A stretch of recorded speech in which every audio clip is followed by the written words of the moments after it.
किया चतुर्दश भुवनात्मक ब्रह्मांड में जितनी दिव्यताएं हैं, सारी की सारी दिव्यताएं पिंड रूप जो हमारा शरीर है, बाह्याभ्यंतर, उसमें सन्निहित है। कटि प्रदेश, मूलाधार के नीचे का हिस्सा, ये 7 नीचे के लोक के तुल्य हैं। और यहर से मूलाधार 1, स्वाधिष्ठान 2, मणिपूरक 3, अनाहत 4, विशुद्ध 5, आज्ञा 6, सहस्रार 7। ये 7 भू भुवा स्व महा जना तपा सत्यम 7 लोक की सारी दिव्यता इन किसमें, चक्रों में सन्निहित हैं। इसलिए यहाँ पर यह कहा गया।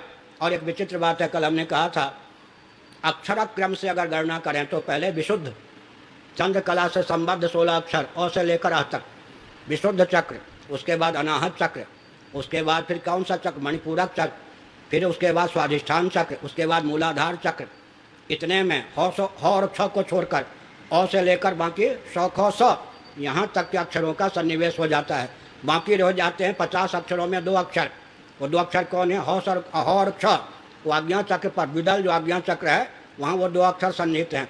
बाकी जो सहस्रार है, 1000 दल वाला सहस्रार है, 50 अक्षर यहाँ पर विद्यमान है। लेकिन 1000 दल कितने, 1000, 50 को 20 से गुणा कर दीजिए तो 1000 की पूर्ति हो जाती है। 50 बार वो चक्र लगाते हैं, 20 बार, 20 बार वो चक्र लगाते हैं कौन, 50 अक्षर, 1000 दल को वो क्या कर लेते हैं, स्पर्श कर लेते हैं। ये सब है। इसके साथ ही साथ 21,600 अजपा जप नित्य होता है। ह स हमसा सोहम हमसा ह स, ये 21,600। साथ ही साथ 1,13,180 श्वास प्रश्वास 24 घंटे में हम लोग लेते हैं। जप की संख्या है 21,600, श्वास प्रश्वास की संख्या जीवन में है 24 घंटे में है अहर्निश 1,13,180। ये सब विज्ञान। और अंत में स्वयंभू लिंग भी शरीर में है, सहस्रार भी। यहाँ संक्षेप में कहा गया एकाएक सहस्रार तक सबकी गति नहीं हो सकती। मैं एक संकेत करता हूँ, श्वास प्रश्वास की गति यहाँ तक तो स्वाभाविक है। अब इतने जैसे काठ गोदाम से बरेली, ये काठ गोदाम से लेकर, नहीं, बरेली से काठ गोदाम तक ट्रेन चलती थी। अब कैसे चलती है, हमने 30-32 वर्ष पहले यात्रा की थी, 2 इंजन एक ट्रेन में, पीछे एक आगे। इसी प्रकार भक्त्या युक्तो योग बले न चाहिए, इतनी दूरी जो है केवल यहाँ से सांस की गति यहाँ तक पहुँचाना उचित ढंग से बहुत कठिन है। ये ऊपर की चढ़ाई है या नहीं।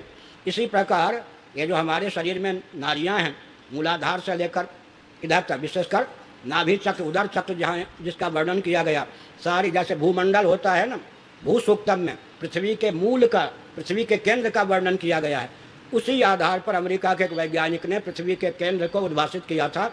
हमारे एक शिष्य वैज्ञानिक कपूर, सूर्य नारायण कपूर ने हमको बताया। वो वैज्ञानिक आजकल अमेरिका में जीवित हैं या नहीं। तो हमने एक संकेत किया, सारी नारियाँ चलती हैं। नारियों की संख्या कितनी है जी, 3.5 करोड़। ब्रह्मांड की संख्या कितनी है, 3.5 करोड़। आजकल के वैज्ञानिक तो $1 अरब खर्च कर लें फिर भी नहीं पता लगा सकते। ब्रह्मा की संख्या कितनी है, अनंत कोटि ब्रह्मांड, कोटि माने प्रकार हुआ है।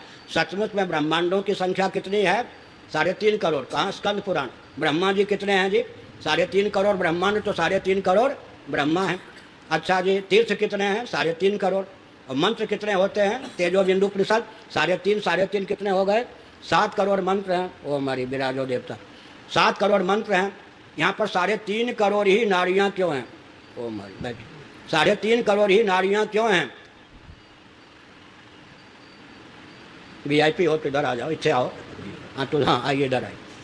VIP मान ली के चलना चाहिए। इधर आइए, बैठे, इधर आइए, इधर जहाँ कोई ना बैठा, उच्छिष्ट ना हो। तो हमने क्या संकेत किया, 3.5 की महिमा क्यों इतनी है। अकार उकार मकार, मकार को आधा मान लेते हैं। 3.5 पूरे विश्व जो है, क्या प्रणव की व्याख्या, महाभारत में अन्न की व्याख्या की गई है जी। गायत्री मंत्र में कितने अक्षर हैं, 24 प्रकार के ये अन्न होते हैं। अन्नों के प्रभेद कितने हैं, 14। उसमें वनस्पतियों के प्रभेद 5 मिल जाते हैं, 14, 5, 19। पंचभूतात्मा के हैं, 19 और 5, 24। पूरी सृष्टि गायत्री मंत्र की व्याख्या है। और प्रणव की व्याख्या 3.5 करोड़ ही नारियाँ क्यों हैं, क्योंकि प्रणव की 3.5 मात्रा है। 3.5 कोटि माने प्रकार, इसीलिए 3.5 कोटि में जाकर के संख्या पहुंचती है। फिर उनमें 72,000 नारियों की मुख्यता है। 3.5 करोड़ नारियों में 72,000 नारियाँ मुख्य हैं। 72,000 नारियों में 101 नारियां मुख्य हैं। उन 101 नारियों में फिर 3 नारियां मुख्य हैं। उनका नाम है इड़ा, पिंगला और सुषुम्ना। वाम, दक्षिण और मध्य। इड़ा वाम, पिंगला दक्षिण और मध्य में सुषुम्ना। वो जो सुषुम्ना है उसकी गति ब्रह्म रंध्र तक। जैसे ये खंभे के सहारे चींटी ऊपर तक पहुंच सकती है, सीढ़ी के सहारे व्यक्ति ऊपर तक पहुंच सकता है। लिफ्ट के माध्यम से जिस भवन को ढहा गया था आतंकवादियों के द्वारा, वो अमेरिका में 110 मंजिल का भवन था। हमारे बहुत ही प्रिय सत्यमित्रानंद जी पहले महाराज उस मंदिर और भवन में गए थे। उन्होंने कहा महाराज जो ढहा गया था वहाँ तक मैं गया था पहले, लेकिन 110वीं मंजिल तक भी लिफ्ट के द्वारा व्यक्ति जा सकता है। इसी प्रकार से मूलाधार से लेकर हम सुषुम्ना नाड़ी जहाँ से निकलती है, मणिपूरक चक्र या उदर चक्र से लेकर हम ब्रह्मरंध्र तक प्राण और प्रज्ञा शक्ति के माध्यम से स्वयं को पहुँचा सकते हैं। उससे पहले बीच में हृदय है। हृदय का यहाँ पर वर्णन किया गया। तो जो व्यक्ति ये जो मणिपूरक या उदर चक्र में ध्यान करते हैं, कूर्प दिशा, कूर्प का अर्थ श्रीधर स्वामी ने स्थूल सूक्ष्म दोनों प्रकार से किया। यद्यप उनका परम लक्ष्य ब्रह्मरंध्र तक पहुंचना है, बीच का लक्ष्य हृदय अनाहत चक्र तक पहुंचना है, लेकिन वहां तक पहुंचाने के लिए आरंभ करते हैं कोई मूलाधार से, कोई स्वाधिष्ठान से। स्वाधिष्ठान में जो स्व शब्द है उसका अर्थ प्राण ही होता है। कोई मणिपूरक चक्र, मणि, मणि के समान प्रकाश है, एक स्वयंभू लिंग वहाँ पर है।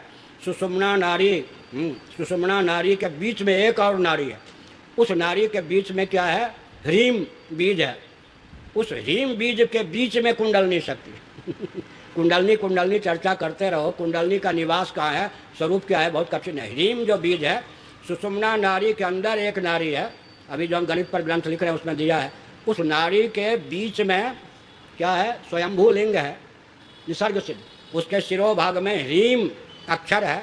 उस ह्रीम अक्षर के बीच में वो क्या है?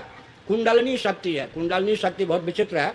उस कुंडलनी शक्ति का जागरण करके कुंडलनी शक्ति के सहारे जीव तद्भावापन्न होकर शास्त्रार्थ तक पहुंच सकता है। शास्त्रार्थ तक जाकर वहाँ जो भगवत तत्व है, ये शक्ति स्थान यहाँ तक, इसके आगे शिव स्थान है। वहाँ जाकर शिव से संस्पर्श प्राप्त करके कुंडलनी शक्ति फिर अपने स्थान पर आकर प्रतिष्ठित होती है। तो जीव इन चक्रों का आलंबन लेकर शनै शनै योग्यता बढ़ा करके प्राणायाम और प्रज्ञा शक्ति के बल पर ब्रह्मरंध्र में जो भगवत तत्व परमात्म तत्व है वहाँ तक हृदय का आलंबन लेकर पहुँच सकता है। एक परंपरा है शार्कराक्ष मुनि की, शर्करा के अनुयायी। एक है आरुण, आरुण वाले, अरुण ऋषि के जो अनुयायी हैं हृदय की प्रधानता से ध्यान करते हैं। शार्कराक्ष जो हैं, शर्करा ऋषि के अनुयायी जो हैं वो कहाँ करते हैं? विशेषकर उदर चक्र में। उदर चक्र का अर्थ क्या हो गया? मणिपूरक चक्र में करते हैं। ये संक्षेप में अर्थ हुआ।